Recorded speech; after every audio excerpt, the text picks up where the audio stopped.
qui est comment est-ce qu'on gère ça à deux.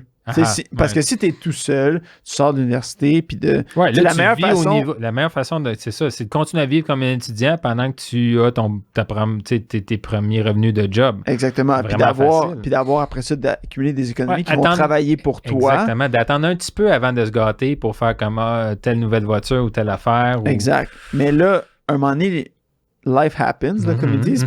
Mais c'est de monitorer ton niveau de confort par rapport à ton revenu, puis de dire comme qu'est-ce qui me rend vraiment plus heureux? Est-ce que dépenser de l'argent me rend heureux ou est-ce que... Puis comment est-ce que tu gères si tu as des attentes différentes dans un couple? Puis c'est plus... Moi, en couple, ce que je trouve vraiment qui est plus facile d'avoir une conversation, c'est quand il y a un but commun. C'est que là, c'est comme... Écoute, chérie ou mon amour, tu sais, comme on va s'asseoir, on va parler de ça. Mon petit nounours. Moi, ce qui me tient à cœur, vraiment, j'aimerais ça qu'on commence à économiser parce qu'on veut acheter une maison à nous, ou on a un projet, ou on veut un voyage, ou tu sais, tu dis, tu donnes un but. Puis là, déjà là, en partant, la personne veut faire comme ah ben oui, moi aussi, j'aimerais ça atteindre ce but-là. Tu sais, déjà, tu ouvres la porte, tu te fais pas juste dire moi, je vais faire la police de tes dépenses. Non, c'est. Non. Les deux, on fait juste monitorer puis checker. Puis de s'entendre, exactement, de dire je pense que d'avoir une conversation, de dire.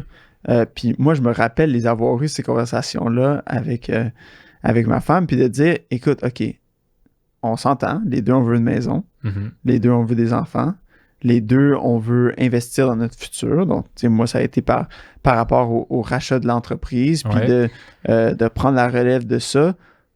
Mais sur combien de temps?